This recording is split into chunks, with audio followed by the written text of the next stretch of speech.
Hello guys! Hello Gemini!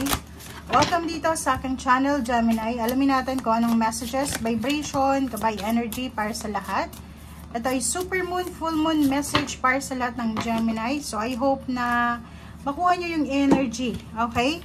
So Lion, higher calling, Gemini. Ikaw daw Gemini, you have within you all the courage you need. So meron ka ng lakas loob na kakailanganin mo or kailangan mo sa buhay. So hindi ka dapat mag-alala. Let go mo yung past mo and i-reclaim mo yung power mo. Reclaim your majesty, your power. Okay? Mahanap mo daw yung success and contentment with those by your side. So kung sino man itong taong nasa paligid mo sa ngayon, sila yung pwedeng makatulong sa'yo para maabot mo yung tagumpay, and sila yung magiging rason kung bakit ka makakaramdam ng contentment sa buhay. Okay? So, kailangan mong magkaroon ng isang parang ano siya noble choices for your life in your tribe, para sa pamilya mo, yung pinaka-wise. Sinasabi dito, kailangan mong magkaroon ng importante, wise, and then parang anong tawag dito, yung kailangan mong maging wise sa lahat ng decision mo sa buhay and sa decision mo sa family mo. Parang ganun lang.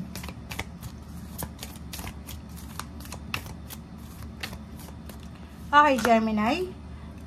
Wow. Purification and detoxification. So, meron sa inyo Gemini na medyo nakakaramdam ng pagkabagot, 'di ba? Yung mabilis magalit, mabilis mapagod. Minsan kailangan lang natin ng grounding. So dito sinasabi na oras na para i-release mo yung physical energies or energetic toxin from your life. So may mga toxicity ka sa buhay mo, may mga toxin, body, emotion, mindset, habits na hindi masyadong maganda. Hindi healthy, toxic siya. Pwedeng sa relationship, pwedeng mga habits mo yan, or sa trabaho, na kailangan mo nang alisin. Okay? Para sa kapayapaan, para sa sarili mo na future success. Okay? Oh, 'di ba? So makikita mo dito, pagod na pagod ka. Physical, pwedeng yung iba sa inyo dyan, Gemini, sobrang pagod na kayo sa trabaho nyo, sa relationship nyo, sa mga ginagawa nyo everyday. And isang tao, or pwedeng sa relationship din to, na pagod ka na sa relationship mo, gusto mo na ng bago, parang ganun. Isang water sign, Pisces, Scorpion, Cancer, or pwedeng any zodiac sign, ang pwedeng tumulong sa'yo sa pagbuhat ng mabibigat na yan, na bagahe, mga nakaatang sa paligid or sa balikat mo, yung parang mga obligations, duties, responsibilities, parang gano'n. So, yung pagod mo na yan, mayroon yan na kapalit. So, ayun, sacrifices naman natin is mayroong kapalit. So, dito sinasabi na may isang tao na pwedeng isa, dalawa, or kapamilya mo, kaibigan na pwedeng makatulong sa'yo sa kung ano man tong pinapasan mong mabigat. Okay?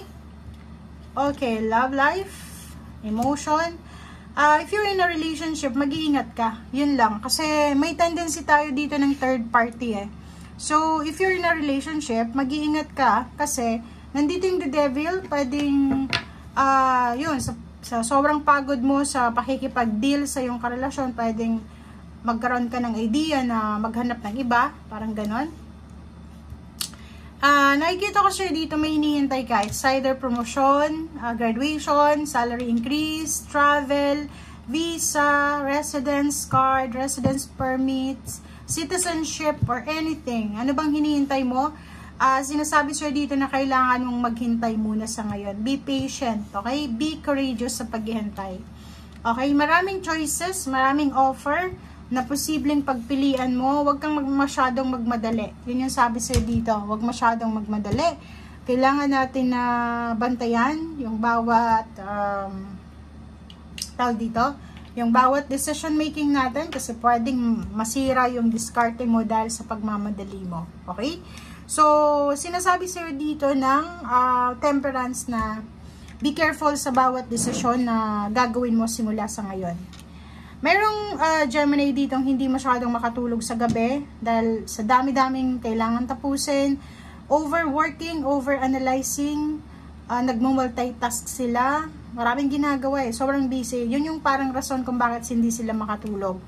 Yung iba din sa inyo dito, namumroblema, kung paano makapag-ipon ng pera.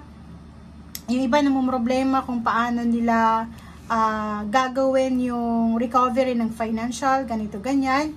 And sinasabi sa'yo dito ng baraha, mag-iingat kayo, lalo na sa usaping salapi. So, if ever makatanggap ka ng lump sum of money, so may mga inheritance, payouts, payments, bonuses, 13-month pay, or anything na lump sum siya, malaking halaga, or kahit maliit lang, basta material tong bagay, pera, mag-iingat kayo kasi posibleng kayo ay maging biktima ng scam. Okay?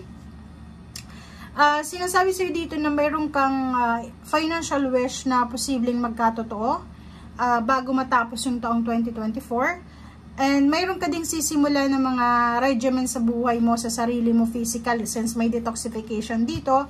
Meron sa inyong magda-diet, magpapataba, aalisin yung mga unhealthy consumption nila ng food, ililesen nila yung mga stress, parang ganon. So, nandito yung 8 of Cups, and then, wow, so merong travel, relocation, movement, growth, progress na ino-offer sa iyo ang universe. Ang problema lang is hindi ka masyadong makapag-desisyon. So, parang nahihirapan kang mag-decide, nahihirapan kang gawin yung bawat steps na kailangan mong gawin. Like, for example, travel abroad. Nahirapan ka parang hindi mo alam kung ano yung unang step, like yung pagkuha ng passport or pag-a-apply ng visa, ganyan ganito. Okay? Okay. Meron dito na posibleng Gemini na medyo makakaramdam siya ng pain and heartaches dahil sa rejection. Pwedeng merong nag-a-apply ng visa na marireject ka sa visa mo or sa residence or pwedeng sa citizenship. Or pwedeng sa negosyo to. Gusto mong mag-invest, pwedeng na-reject ka. Or pwedeng, partnership, collaboration. Pwedeng may rejection kang matatanggap dito. But, you're lucky kasi kahit may rejection kang matatanggap, meron ditong 4 of Wands. Yung 4 of Wands is stability and balance, lalo na sa pamilya. Nakikita ko siya dito na merong mga tao na naandyan sa'yo, okay? May mga connection ka, like your family, friends, or yung intimate relationship mo, sila yung pwedeng makatulong sa'yo para makausad ka papunta sa success mo or para may correct mo yung mga mistakes mo. Merong wedding anniversaries, may first day of work, first month of work, merong offer ng job, may offer ng business, or anything na offer na financial. Okay? So, thank you guys for watching and see you again. Bye!